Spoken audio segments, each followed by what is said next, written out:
자, 제가 이제 이데아 시티 구현을 위해서 이제 KT의 추진안을 이렇게 발표해 달라고 요청을 받았을 때 제일 이제 저희가 고민스러웠던 건 뭐냐면 스마트 시티도 모르는데 이데아 시티를 하기가 참 이게 애매하더라고요, 지금요. 근데 여러분들 이제 스마트 시티 관계자분들이 이제 다 오셨으니까 스마트 시티에 대한 그런 니즈나 아니면 사업에 대한 그런 그 갈급함을 갖고 계실 텐데, 스마트 시티, 제가 이제 그 KT 안에서 제가 맡고 있는 분야가 스마트 시티와 스마트 빌딩을 총괄하고 있습니다. 그래서 모든 스마트 시티 관련해서 이거를 이제 그 얘기를 하다 보면 제일 스마트 시티를 추진할 때 가장 어려운 점이 어떤 거라고 생각들을 하시나요? 여러 가지가 있겠죠. 근데 제가 그 경험한 바로는 제일 어려웠던 점은 뭐냐면 BM입니다. BM. 비즈니스 모델을 만드는 거냐, 어떻게 만들 거냐, 그 다음에 기업들이 갖고 있는 수익이 나는 비즈니스 모델을 어떻게 만들 거냐가 가장 중요할 것 같습니다. 좋은 BM 있으시면 꼭 연락 주십시오. 자, 그럼 이제 이데아 시티 구현을 위해서 저희 KT가 어떻게 할지 잠깐 소개해 드리도록 하겠습니다.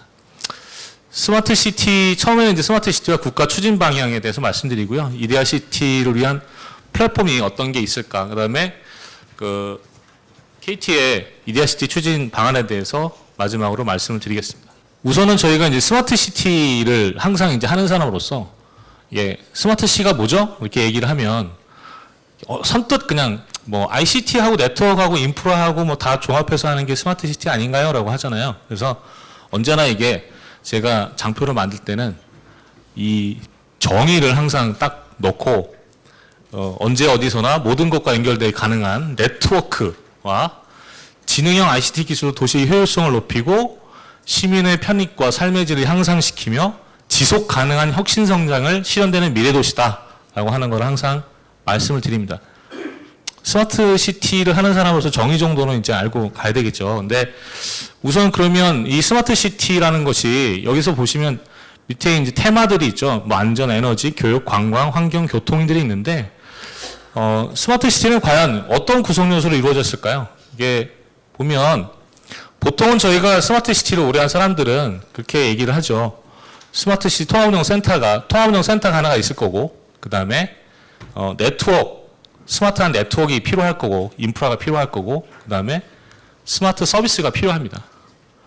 근데 보통 네트워크와 서비스와 운영센터가 있어야 된다고 이렇게 말씀을 드리는데, 근데 그냥 운영센터하고요, 제가 보기에는 네트워크와 서비스와 센서가 있으면 그걸 IoT라고 부르거든요. 그러면 통합운영센터하고 IoT만 있으면 스마트 시티를 할 수 있을 거라고 보여지는 거예요. 그리고 오른쪽에 보시면은 송도, 파주, 동탄 이렇게 있는데, KT가 오랫동안 스마트 시티를 해왔는데 요즘 들어서 SKT하고 LG가 한 개씩 하고 저희가 못해서 저희 차례가 될 줄 알았는데 안 돼가지고요. 그래서 저희가 스마트 시티를 하시는지를 모르세요. 근데 되게 오래됐어요, 저희가. 그래서 저희는 사업자가 최초로 동탄을 했고요. 그 다음에 엄청나게 크게 저희가 900억 정도를 파주를 시작을 했고, 그 다음에 전 세계적으로 잘 알려져 있는 스마트 시티에 대한 사례로 꼽히는 송도를 저희가 추진을 했습니다. 자, 그러면 이제 아까도 이제 그 스마트 시티 위원장이신 김갑성 교수님이 말씀을 다 하셨죠. 정부의 스마트 시티 추진 현황이 어떻게 되냐? 다시 한번 보면 첫 번째 국가 시범 도시가 있고요. 두 번째 국가 전략 R&D가 있습니다. 세 번째 도시 재생하고 쇠퇴하는 그런 도시 재생과 뉴딜 정책에 대한 세 가지 스트림이 있습니다. 근데 국가 시범 도시는 지금 현재 세종 5-1 생활권, 그 다음에 부산 에코델타 시티를 선정을 하고 이제 추진을 하고서 그 안에서 이데아 시티를 하겠다고 이제 발표까지 다 하셨죠. 그리고 국가 전략 R&D는 1과제, 2과제, 3과제, 1과제는 이제 표준화 과제, 그 다음에 2과제는 교통안전, 도시행정, 그 다음에 3과제는 환경에너지, 생활복지, 이런 식으로 오늘 제출입니다. 5월 29일 날. 네, 지자체를 선발하시는데 오늘 제출하시네요. 일체 제출하고 아마 6월 달 지방선거 끝나면 그 뒤로 이제 현장 실사 하시면서 이제 2차적으로 선정을 하시겠죠. 그다음에 앞에 거는 조금 이제 더디 가는데요. 도시재생 같은 경우에는 굉장히 지금 빨리 가고 있어요. 작년 12월 17일 날 저희가 이제 그 국토부에서 68개 지자체를 선정을 했고 지역을 선정을 했어요. 선정을 했고 그 안에 보면 5개의 스마트 시티형으로 30억에 대한 지원을 하겠다라고 하셔가지고 6월 달까지 지금 이제 공모 다시 이제 응모하시고 다시 과제를 관문 심사가 남아 있습니다. 플러스 알파로. 그리고 다시 이번에 또 공고가 또 났죠. 뭐 우동살, 그러니까 우리 동네 살리기, 주거지원형, 그다음에 경제기반형 여러 가지 해서 100군데를 선정을 하겠다고 다시 나왔습니다. 올해. 그러면 지금 도시 재생에만 68군데와 68개 지자체, 지역과 그다음에 100개 지역에 대해서 168곳이 돌아가고 있을 겁니다. 내년이 되면요.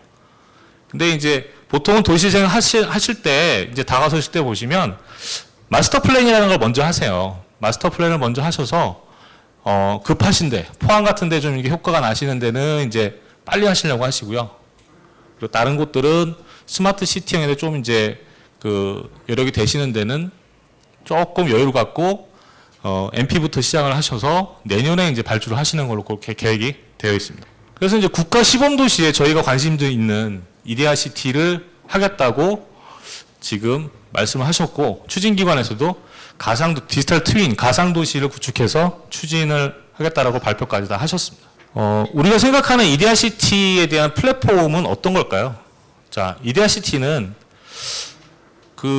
시민 참여가 제일 중요한데요. 시민 참여와 제안을 통해서 내가 만드는 도시라는 컨셉으로 온오프라인을 연계해서 만드는 이제 미래도시 플랫폼이라고 합니다. 근데 3가지를 저희는 꼽았습니다. 디지털 트윈, 그 다음에 시민 참여, 그거를 통한 실질적인 혜택이 어떤 거냐라고 했을 때에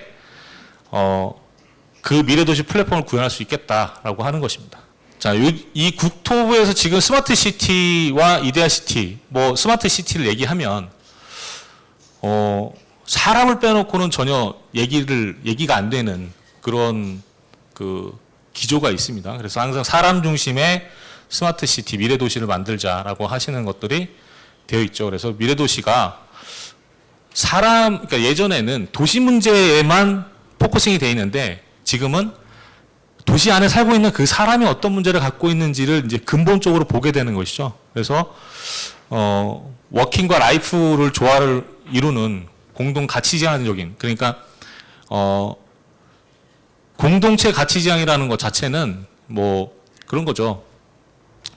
그 안에서 같이 바라보는, 그러니까 그 안에서 그러니까 서로 다른 곳을 바라보는 게 아니라, 그러니까 같은 한 곳을 바라보면서 그 가치를 같이 한다는 그런 도시를 만들고자 한다는 것입니다. 그 다음에 제로 에너지나 친환경 교통 같은 경우에는 이제 지속 가능한 작업 도시를 만들 것이고, 그 다음에 디지털 스마트 시티, 원격 교육, 그 다음에 뭐 IoT 빅데이터 등 여러 가지 도시 효율성을 증가시키는 그런 도시를 만들겠다. 그래서 이런 물리적 인프라와 소프트웨어적인 결합을 통해서 플랫폼적인 도시를 만들겠다라고 하는 겁니다. 앞에서 말씀드렸어요.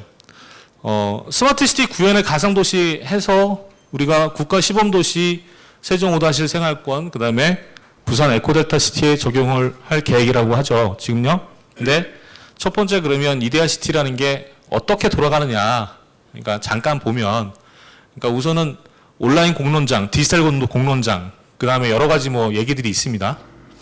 뭐 집단지성 플랫폼, 여러 가지 얘기들이 있는데 보통 그냥 편하게 얘기하면 온라인 공론장, 디지털 공론장 이런 얘기를 하죠. 거기서 도시의 비전과 에너지 뭐 여러 가지 도시 문제에 대해서 얘기를 하고, 그리고 전문가들이 그 어려운 난제에 대해서 전문가들의 의견을 취합한 뒤에 그게 현실성이 있느냐라고 얘기를 하고 다시 포를 통해서, 그러니까 투표를 통해서 다시 그 문제에 대해서 결정을 하고 다시 현실에 적용해보고 그걸 다시 업데이트해서 다시 또 가상도시에 적용해보는 그런 것이 이데아 시티라고 개념을 하고 있습니다. 그러면 이데아 시티는 제가 보기에는 그냥 그러면 디지털 플랫폼, 미래도시 디지털 플랫폼이라고 하는데 그 플랫폼은 약간의 3D GIS 기반의 플랫폼이 아닐까 생각이 들어요. 그래서 저희가 보면 국내 이제 온라인 플랫폼에 대한 구현 현황을 보면 그 정부 주도의 저희가 국가 공간정보 사업을 예전부터 계속 해왔습니다. 그래서 3D GIS 온라인 플랫폼 구현 기술을 보유하고 있고요. 그래서 GIS 데이터 기반의 3차원 공간, 그 다음에 시설물 관리나 이런 것들.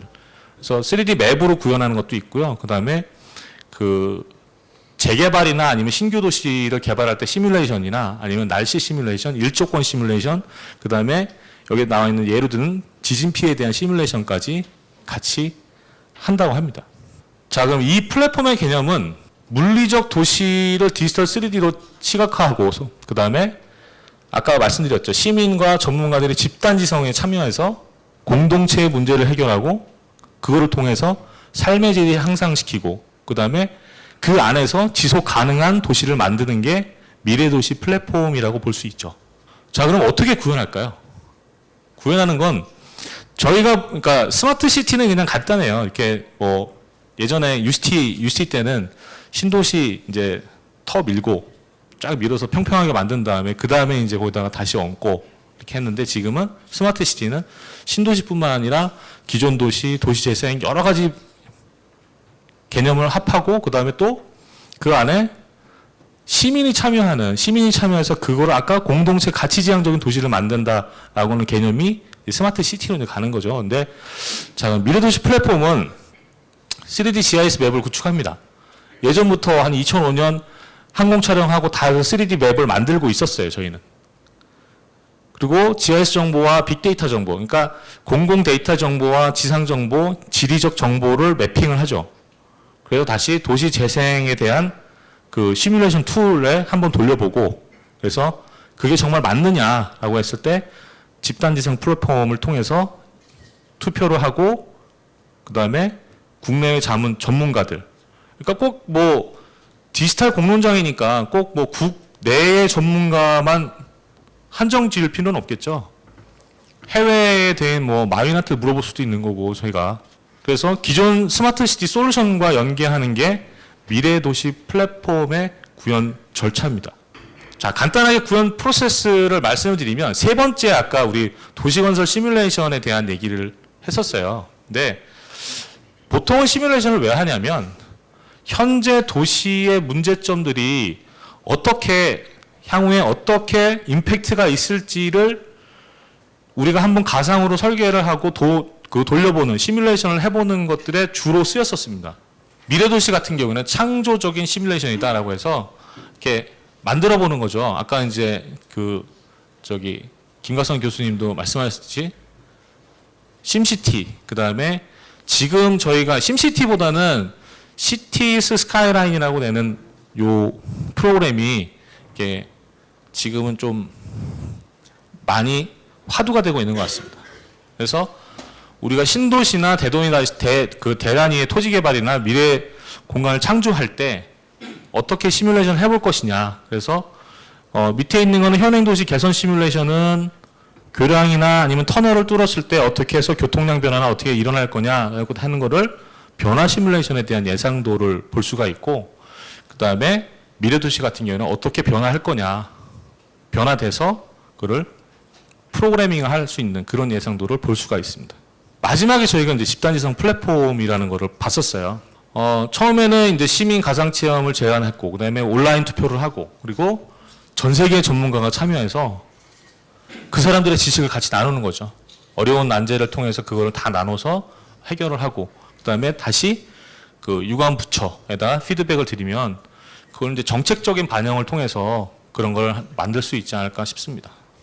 자, 그러면 이렇게 만들어 놓으면 어떤 효과가 있을까요? 저희가 뭐 항상 삶의 질, 시민의 삶의 질을 향상시킨다. 그 다음에 뭐 지속 가능한 작업 도시를 만든다. 예, 에너지를 스스로 해결한다. 뭐 여러 가지가 있죠. 근데 항상 얘기 나오는 건 지금의 화두는 뭐냐? 사람 중심의 미래 도시라는 겁니다. 그래서 아까도 말씀드렸듯이 시민이 누구나 체험하고 참여하는 그런 나의 문제점, 내가 사는 곳의 문제점들을 공유하고 그걸 글로벌 전문가들한테 할 수 있는 그걸 집단지성을 활용할 수가 있고요.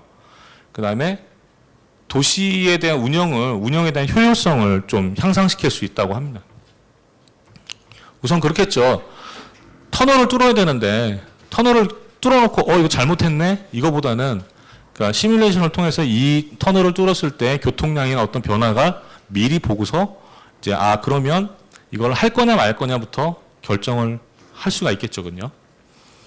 그리고 마지막으로는 4차 산업혁명의 아이템들인 5G나 IoT, 빅데이터, AI, VR과 AR 등 여러 가지 그런 미래 선도 기술에 대한 테스트베드 역할을 할 수가 있다는 겁니다.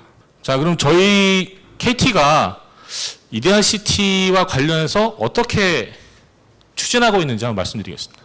저희는 이데아시티의 차별점으로는 저희가 가장 강점이라고 할 수 있는 빅데이터를 첫 번째는 활용을 하려고 하고요. 그 다음에 지자체에 대한 맞춤형 제안을 할 수가 있습니다. 그리고 마지막으로 저희 이제 스마트 시대에 기본적으로 되어 있는 IoT 메이커스라는 저희 이제 자체 플랫폼을 갖고 있습니다. 자, 그럼 빅데이터 같은 경우에는 이제 뒤에 제가 자세하게 설명을 드릴 텐데, 저희가 기주국 기반의 데이터, 그 다음에 비시카드 데이터 이런 것들을 해서 유동인구나 관광 분석이나 이런 분석 솔루션들을 많이 개발을 했습니다. 그렇게 했을 때 이게 그냥 하는 게 아니고요. 프라임이라는 방법론 자체, 프레임워크를 만들어서 그거에 따라서 데이터를 수집하고 전처리를 하고 그 다음에 그 지표를 생성하고 그리고 나서 다시 피드백을 하는 그런 선순환 구조의 그 프레임워크를 만들었습니다. 그리고 이제 지자체 맞춤형 제안이라는 거는 저희가 이제 교통, 안전, 에너지, 그다음에 그리고 관광 등 여러 가지 한 5대 분야 50개 서비스가 있는데요. 지자체의 지리적, 환경적, 인구 통계학적 요인들이 많잖아요. 그래서 그거에 따라서 저희가 이제 맞춤형 제안을 좀 이제 해서 서비스의 완성도를 좀 높이겠다라고 하는 겁니다. 그리고 IoT 메이커스라는 저희 이제 플랫폼이 있습니다. 여러 가지 플랫폼이 있는데, 플랫폼을 가지고서 이제 저희가 오픈 생태계를, 이제 오픈 API 기반 생태계를 만들려고 해요. 그러니까 오픈 플랫폼이죠. iotmakers.kt.com이라는 데 가시면 그 플랫폼을 사용하실 수가 있어요. 그래서 그 서비스를 한번 해보시고 그 서비스가 정말 괜찮다 그러시면 다시 저희 쪽에 제안을 해주셔도 되고, 저희 쪽에 제안을 해주십시오. SKT에 하지 마시고요. 그래서 오픈 API 생태계 기반을 조성을 하겠다라는 겁니다.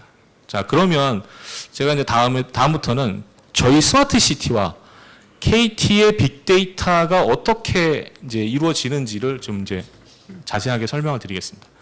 저희가 갖고 있는 게 빅데이터인데요. 빅데이터 프레임워크인데, 근데 빅데이터라고 하는 거에 허브가 있습니다.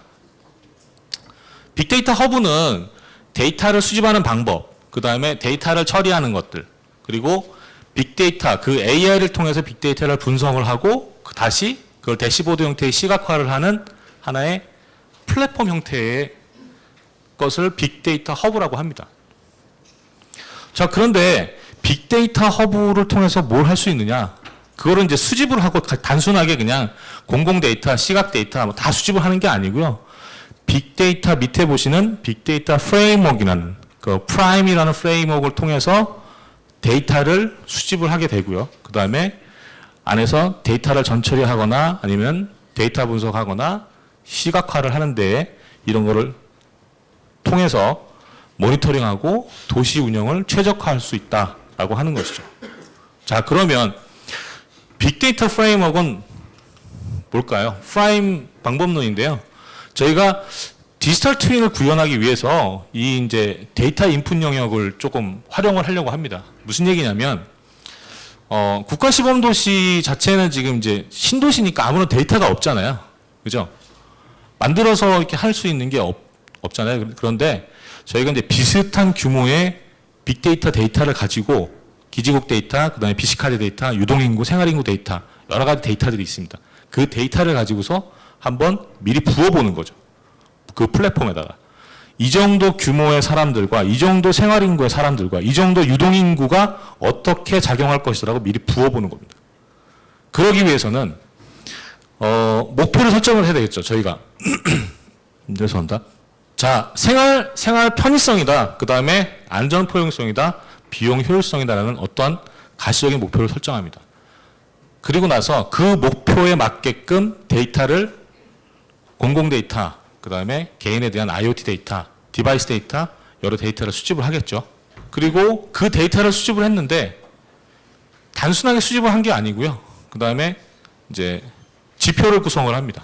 데이터를 구조화하고 지표와 데이터에 대한 매핑에 대해서 이제 구조화를 하겠죠. 그리고 메저링을 합니다. 그 결과에 대해서 지표 측정을 하고 그 다음에 그 데이터와의 상관관계를 분석을 해서 진짜 근본 원인이 뭐냐라고 하는 이제 루트 코즈 분석을 하겠죠. 그래서 다시 그게 지표가 잘못됐을 경우에는 다시 데이터를 다시 구성하고 지표 분석을 다시 하고 다시 지표를 측정하고 그걸 순환적인 구조로 해서 문제를 해결할 때까지 이제 돌리는 겁니다. 인프라를 개선한다든지 아니면 대상별의 정보를 제공하고 솔루션을 적용할 때 이런 그 프라임 방법론을 쓸 수가 있습니다. 자, 그러면 시뮬레이션에 대한 우리가 한번 해보는데요. 자, 교통 영역에 예시적으로 보면 목표를 관광객에 대한 활성화라고 했을 때 그러면 이건 관광객을 왜 활을 해야 되느냐? 그럼 이제 배경을 보면 관광객이 서울에 치중한 게 한 96%다. 그 다음에 이게 알아보니까 관광객들이 왜 서울을 안 떠나냐? 근데 지방 가면은 교통이 불편해서다. 그런 데이터를 이제 수집을 합니다. 수집을 해서 이제 프라임 프레임워크에 이제 넣어보는 거죠. 그래서 그러면 우리가 교통 서비스에 대한 모델링을 어떻게 해보자, 검토를 해보자 라는 것을 추출을 하겠죠. 시설물 배치 최적화를 한번 보시면 방범 가로등에 대한 그 배치 최적화가 있습니다. 첫 번째는 그러니까 지표를 설정을 할 때 목표 지표는 KPI가 메인 KPI는 범죄 발생 현황입니다. 범죄가 많이 일어난 지역에 방범 가로등을 많이 설치해 주면 좋겠죠. 그래서 그런 지표를 설정을 하고 그 다음에 그 생활 인구가 많은 곳, 그 다음에 CCTV가 있는 곳들 그런 것들을 이제 현황 조사를 해서 최적 위치의 타겟팅을 솔루션을 검토를 하는 겁니다. 그런데 그냥 저희가 그 데이터를 가지고서 그냥 하는 게 아니고요. 그 빅데이터의 데이터를 가지고 지리 정보하고 이제 같이 이제 엮어서 분석을 하게 됩니다. 그래서 도시가 직면한 문제들, 그런 문제들을 그냥 뭐 기지국에서 오는 데이터, BC카드 데이터 이런 데이터들이 아니고 셀 단위 데이터를 유동인구 측정할 때는 좀 이렇게 해보자. 그 다음에 공기질을 측정을 하기 위해서는 그 위치 타겟팅을 하고서 공기질 측정을 어디서 할 거냐라는 것을 이제 타겟팅을 하겠죠. 그 다음에 그냥 기지국 데이터가 저희가 갖고 있는데 그 데이터를 가지고서도 그러면 유동인구가 아니고 그냥 생활인구를 할 때는 인구 기반의 집계구를 좀 이렇게 집계구 기반의 데이터를 생활인구 데이터를 측정을 해보자라는 것이고요. 그 다음에 상권 분석을 할 때는 마케팅 블록 단위로 해서 우리가 한번 분석을 해보자라고 그렇게 스마트 에어리아라는 것을 설정을 해서 데이터를 수집하고 분석을 합니다. 마지막으로 이제 이데아 시티 구현을 위해서 이제 프라임에 대한 적용 모습입니다. 아까 이제 모델링도 보셨고요. 인프라도 봤고, 그 다음에 아키텍처에 대한 것들을 저희가 이제 구체화를 통해서 KT 빅데이터 역량화과 그 다음에 디지털 팀 리더십을 확보하도록 이제 노력을 하고 있습니다. 그래서 아까 이제 말씀드린 디지털 공론장, 스마트 시티의 방향 목적을 제시하고 리얼 데이터를 저희가 이제 갖고 있는 리얼 데이터를 트윈에다가 붓고 그 다음에 그래서 최적화 옵션을 제시를 하고 그 다음에 솔루션에 대한 정책을 적용하고 최적의 솔루션을 찾아내는 것이 저희가 갖고 있는 이 프라임을 이데아 시티에 적용하는 이런 모습이 될 겁니다. 자, 저희는 다 더 나아가서 이 프라임 방법론을 가지고서 소규모의 POC를 좀 이제 해보려고 하고 있습니다. 그래서 저희 이제 KT 자산이 에스테이트가 갖고 있는 게 한 2조 5천억 정도 되고요. 저희가 갖고 있는 게 한 2조 5천억이 됩니다. 그래서 5대 사업 포함해서 저희가 개발을 하려고 하는 곳에다가 약간 이제 스마트 타운 형식으로의 그 이데아 시티, 그러니까 지금 말씀드린 미래도시 플랫폼을 빅데이터를 통해서 하는 것을 좀 소규모 POC를 지금 추진하려고 검토 중에 있습니다. 그리고 저희가 생각을 하기에는 많은 전문가들과 이제 의논 끝에 말씀을 드리면 꼭 국가 시범도시가 아니라 현재 있는 국가전략 R&D, 기존 도시의 문제점들, 그 다음에 정말 제가 생각하기에는 필요한 것은 도시재생 뉴딜 정책에 대한 그 사업에 대해서 그 사업들을 어떻게 미리 한번 이걸 없애고 하는 게 아니라 미리 이거를 그 디지털 트윈처럼 이렇게 가상을 한번 만들어 보는 거죠. 만들어 봐서 다시 하고. 그래서 도시 재생을 할 때 그 살고 계신 주민들이 실망하거나 아니면 젠트리피케이션에 대해서 걱정하지 않아도 되는 그런 것들 활용 방안을 마련하고 있습니다. 그리고 저희가 저희 팀에서 지금 요즘 들어서 가장 많이 추진하고 있는 것들이 이런 지원과 협조 체계를 만드는 스마트 시티 생태계를 조성하는 겁니다. 좋은 아이디어나 솔루션을 갖고 있는 대학, 중소기업, 연구소, 그다음에 여러 이제 지자체들과 논의하고요. 그다음에 강소기업들을 초청을 해서 저희가 KT가 안에서 스마트 시티 생태계를 조성해서 이 스마트 시티의 리더 자격을 한번 다시 되찾고자 열심히 노력을 하고 있습니다.